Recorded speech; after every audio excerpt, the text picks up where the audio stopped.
Welcome to your daily focus for September the 12th, 2016. My name is Tilly, and this is Tarot with Tilly. And before we begin, thank you. Thank you so much for all the support, all the positive, loving support you send my way each and every day. Truly. Now let's see what the energy is for us today. Five of Cups. Page of Swords. He's back again. Seven of Coins. And we'll get an angel card to go with that. So we got the Five of Cups, the Page of Swords, and the Seven of Coins. So we're going to be doing stuff today because it's covering our actions, it's covering our thoughts, it's covering our path forward and where we pull back, perhaps, why we pull back. Understanding how to overcome a fear or a limitation.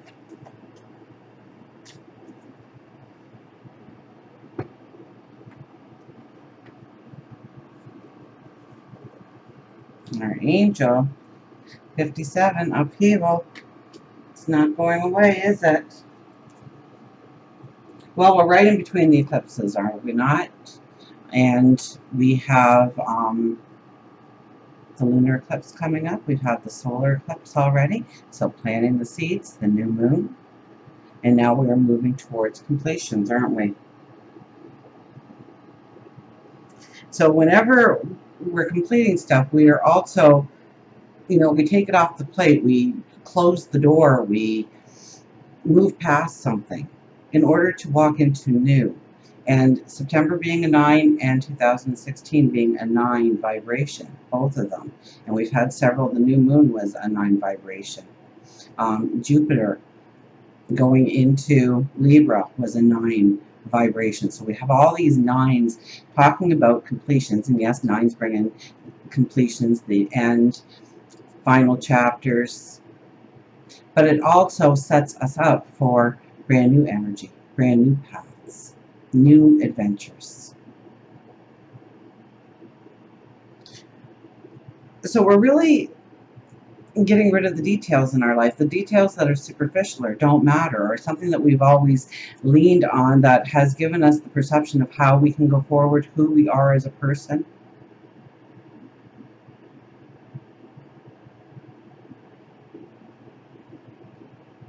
And I really do believe during this time we're getting a lot of aha moments over the way we have always thought a certain situation should be, or the way we need to be in situations, or how we approach things, or how we don't approach things, or why we don't do those things.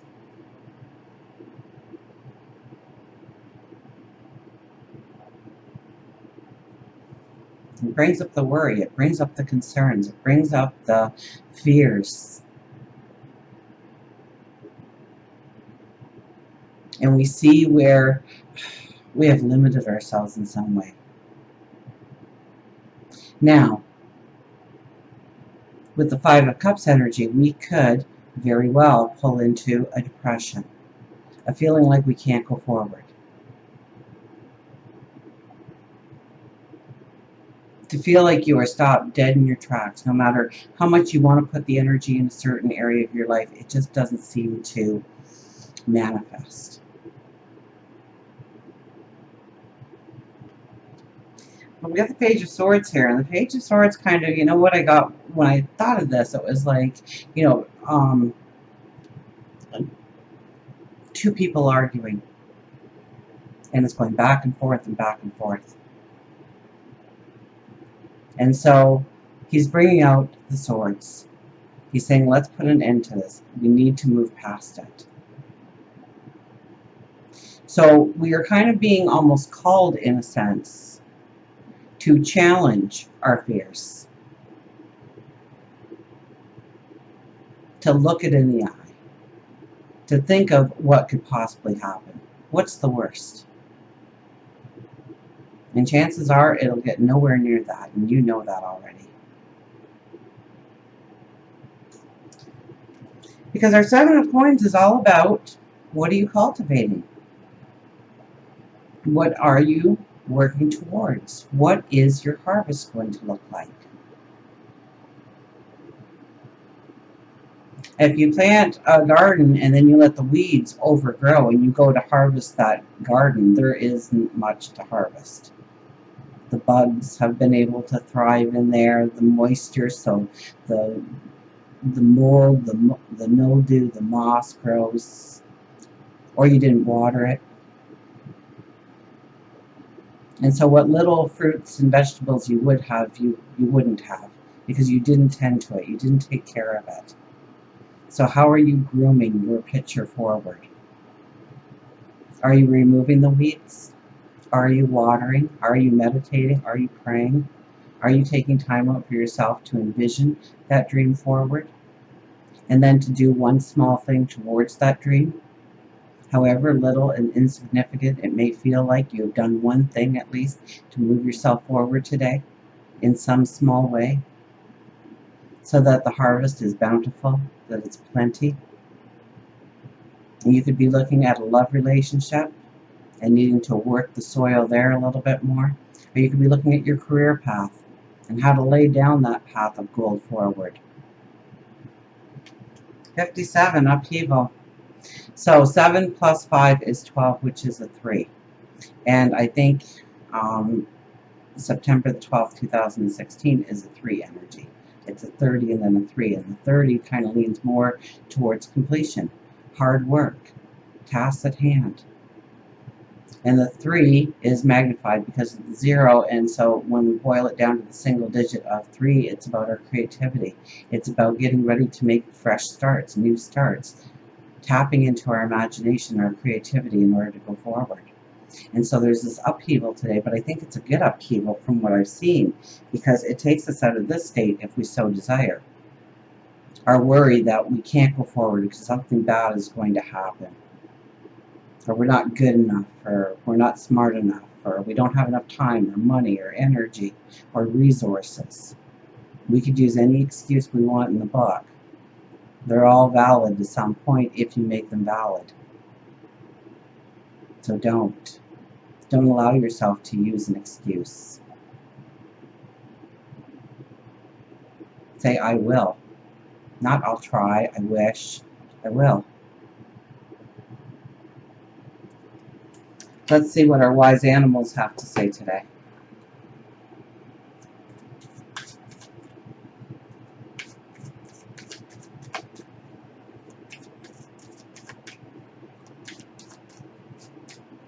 So I think it could be a very empowering day. That we do have to stay open to change right now. I mean, upheaval tells us that there will be change, but it's okay. It's getting us to where we need. Find your identity. The little raccoon. I had a pet raccoon. His name is Rocky. And so I've got pictures of my dog, my cat, and my raccoon.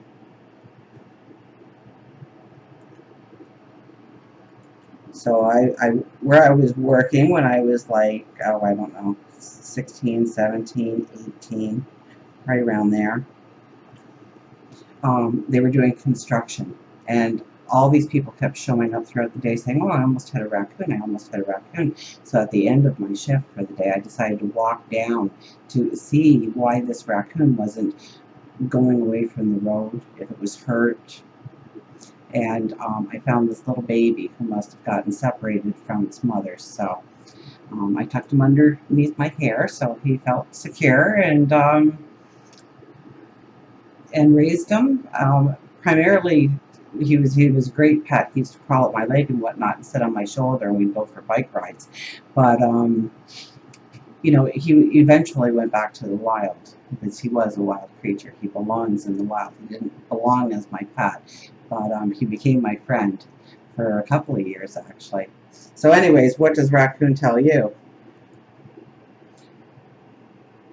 Hiding, mirror, right, destiny. A person often meets his destiny on the road he took to avoid it. Oh, isn't that perfect? Raccoon tells you that you are hiding from your true self. All too often we lose our identity. We can We can be connected to a career, love relationships, and even friendships. Relationships are a mirror of who you are at the time. If your self-esteem is low and sad, you will attract the same. On the outside, the person or situation may be perceived as the life of the party, but inside they are crying with confusion. It is never good to create relationships out of illusions and treat them as a patch or a quick fix for what you don't have in your life. They are supposed to be a complement to who you are and help you grow, both of you, or all of you, if taking it in the context of friends, co-workers, or career.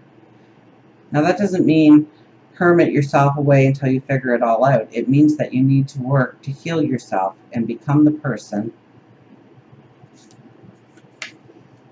that you want to be. Be the person that you want in your life. No matter what disappointment you have had in your life, you cannot forget to celebrate who you are.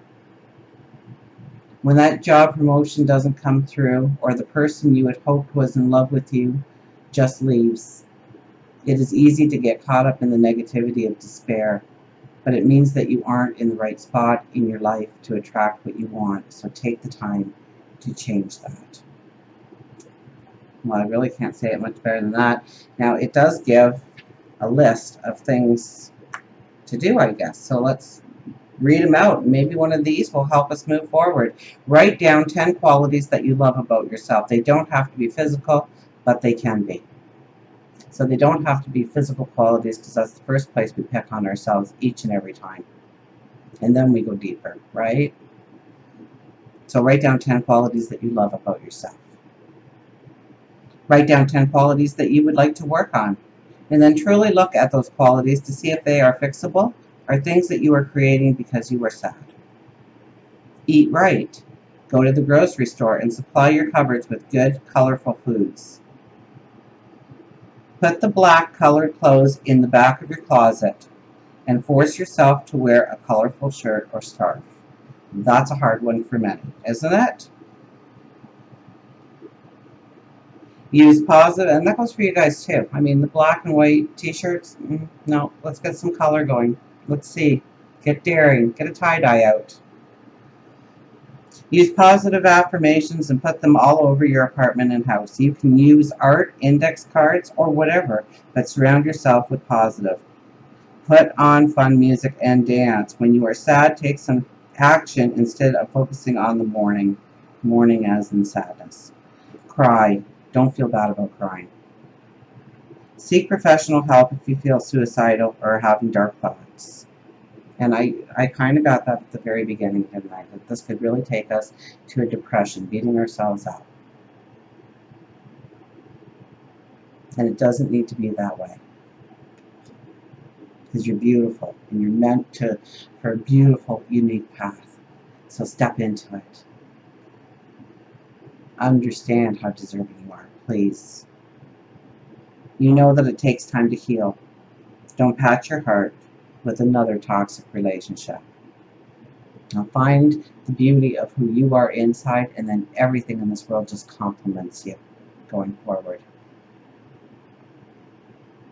You gain an independence, a confidence, and that's when the doors start opening for your dreams that you have wanted to realize for so long. But the happiness really isn't on the outside until you actually find it on the inside. So love yourself. Laugh, giggle.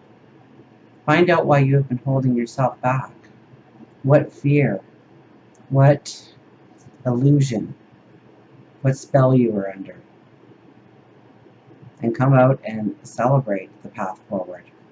Until we meet again, remember, I do love you.